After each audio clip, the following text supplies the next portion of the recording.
This episode is brought to you by Trump Mortgage. Good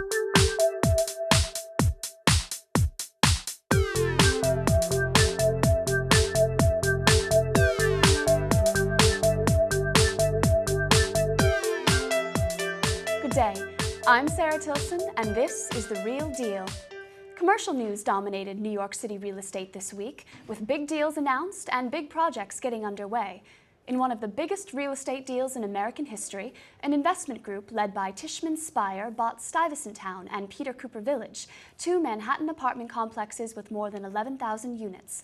The $5.4 billion price tag shocked many, as most bids for the complexes came in between $4 and $5 billion. Tishman Speyer says it has no plans right now to turn the rental apartments into condos.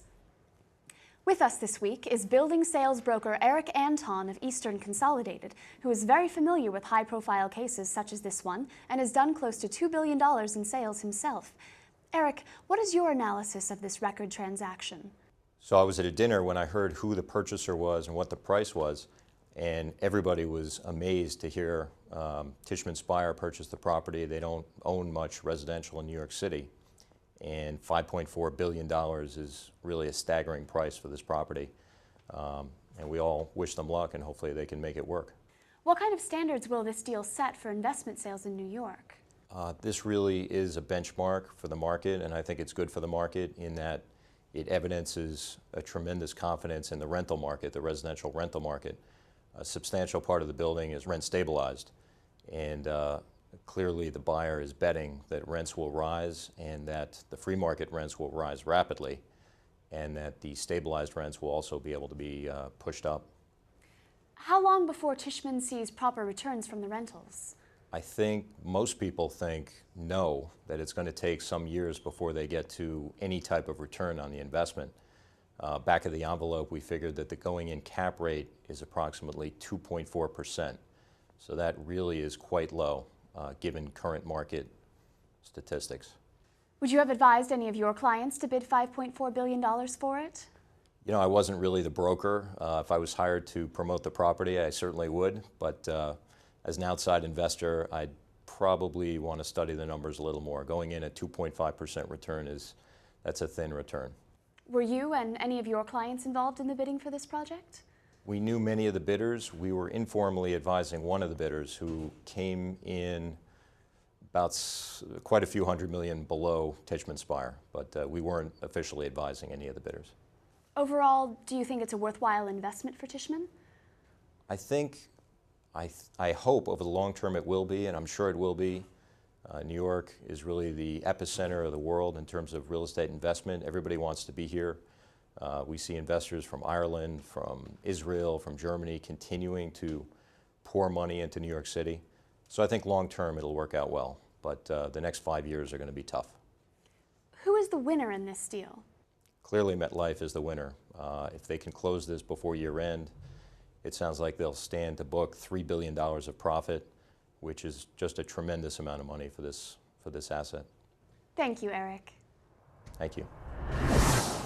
The State Public Authorities Control Board voted this week not to approve the state's plans for the Moynihan Station Transit Hub in Manhattan.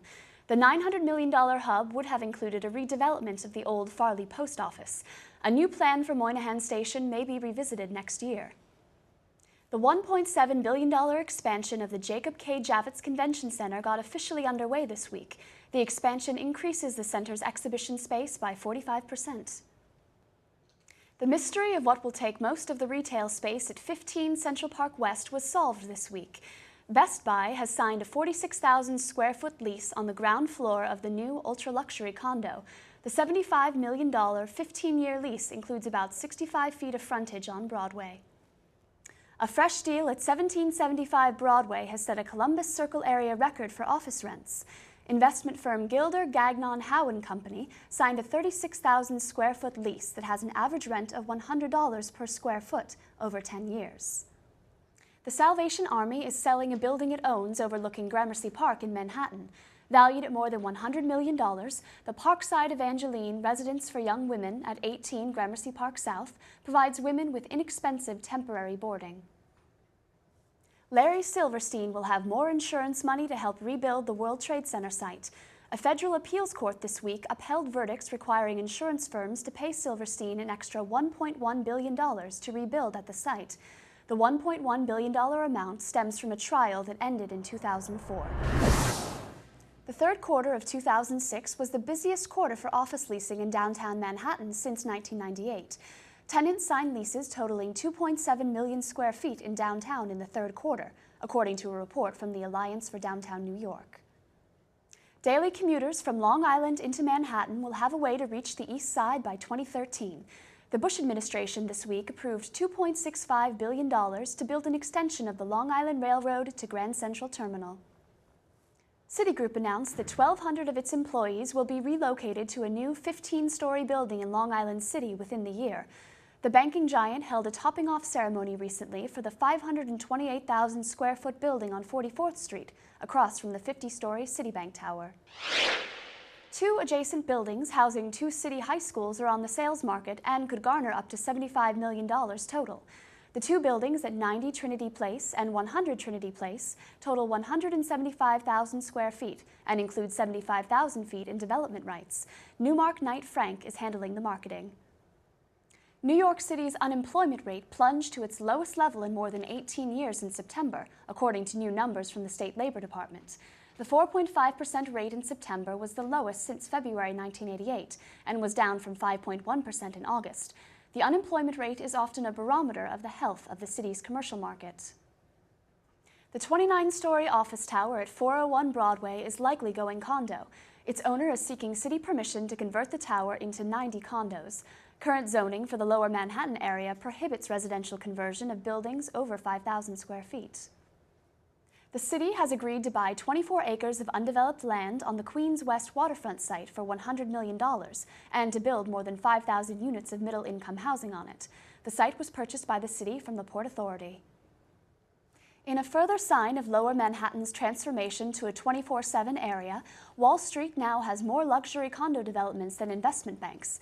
The area as a whole is also increasingly home to higher-end retailers like Hermes, Tiffany, and BMW. The local community board voted against a proposed 30-story residential tower at 980 Madison Avenue on the Upper East Side. The vote on the tower, designed by Norman Foster, was closer than expected and is only advisory. On Tuesday, a former Corcoran Group broker won $1.2 million in damages from a Manhattan jury. Sarit Shmuli sued the brokerage in 2003 after getting fired the year before. She claimed Corcoran took her handwritten client list, hurting her potential for more business. Plans are underway to demolish the Emporium at 95 Chambers Street and replace it with a 63,000 square foot condo building. The plans were praised last month by members of the local community board as fitting with the scope of buildings on that stretch of Chambers Street. The 92-year-old Mount Moriah Baptist Church in Harlem is weighing 4 developer offers that would allow the church to stay where it is on 5th Avenue near 127th Street. The developer picked would tear down all but the church's facade and then construct another, more modern church within a 7-story condo building. Preservationists are trying to stop the redevelopment of a former horse stables on the Upper West Side into residential units. The Related Companies is scheduled to finish buying the Dakota Stables at Amsterdam Avenue and 77th Street by the end of this year, and the developer plans to turn the building, now a garage and a fast food restaurant, into a residential building. Thank you for joining us for this edition of the Real Deals webcast. Please join us next week for the latest real estate news. I'm Sarah Tilson, and this is The Real Deal.